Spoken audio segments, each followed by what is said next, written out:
Hi folks, Chief Brazle here. It's been a while since we last chatted, so I thought I'd give you an update on things happening in EMS, as well as answer some questions that have been floating around out there.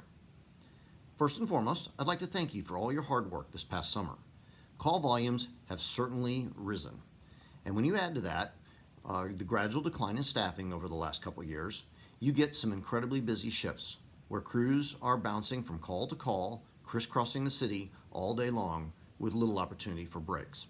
Each of you has stepped up to meet the need. We also have had a number of high-profile cases, including some significant traumas. And in each case, our unified response system has come together to answer the challenge. You can all be proud of your efforts. I know I am. Now let's talk about COVID. The pandemic's still here. In August, 7% of our transports involved COVID-19 patients. Fortunately, our PPE stocks remain strong and our protective procedures are working. Now what about vaccines? Well, I can't say it enough, and I will.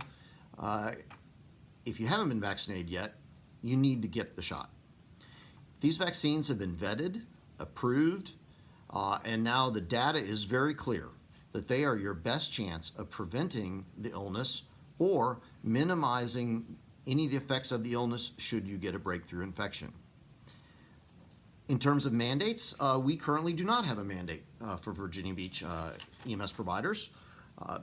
If you are in an ALS program at TCC or intend to enroll in an ALS program, those mandates do apply for you.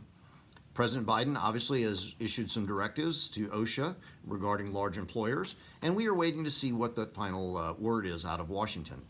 If mandates for vaccinations or testing are established for the city of Virginia Beach, it will apply to all personnel, career and volunteer alike.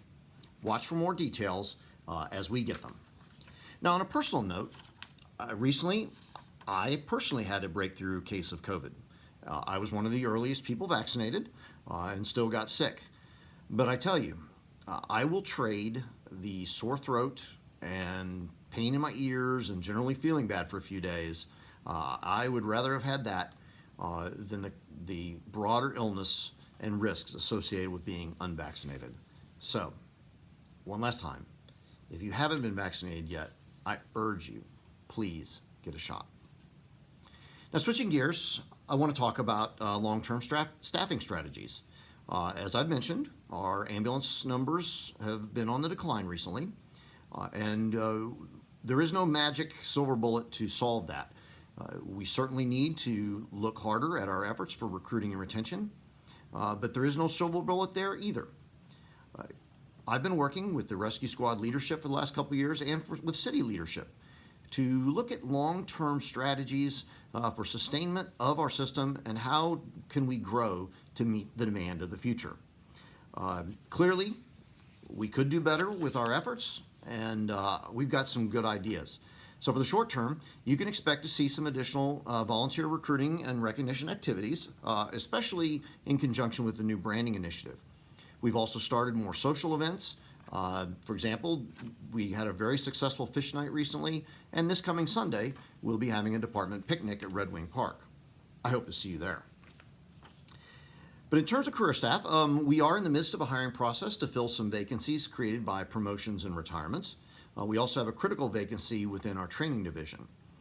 Beyond that, there are no major hiring processes planned, but we will be asking for additional career personnel as part of the budget process this year. If that is approved, you wouldn't see funding for that until July. Now, I've been asked by a number of people about whether or not we intend to hire EMTs. We are looking at a lot of strategies. At this point, nothing is firm. But the data and experience is clear. We do not need a paramedic on every apparatus. We believe there is an important role for the advanced EMT in the future. And so with that in mind, we're exploring the option of building a cadre of advanced EMTs within the system. If we go that way, I envision hiring experienced EMTs and putting them into some sort of an academy process where they would be qualified as advanced EMTs as a requirement to be deployed in the field. At this point, this is still very a preliminary concept with lots more work to be done.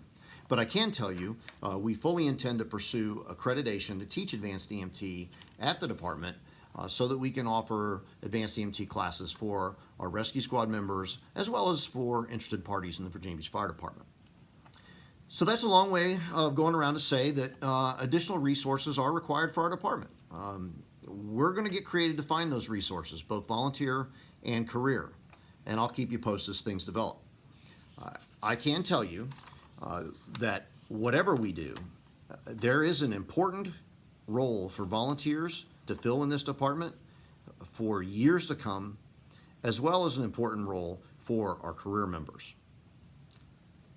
Now, lastly, I want to talk about the branding initiative. The final product is literally the result of input from hundreds of members and experts in marketing and communications. We've been trying to find a way to talk about our unique system for years, and I think this new brand is the best step forward we've taken in a long time. One squad has already put the brand on 2 ambulances that are under construction, and I've directed staff to look at how we at the city can utilize this brand via things such as our website and our city vehicles. I am proud to be a part of VB Rescue. So I think that's enough for today. Once again, thank you for your hard work and your service to the community. I hope to see you soon. Come on down for the picnic this Sunday at Red Wing Park.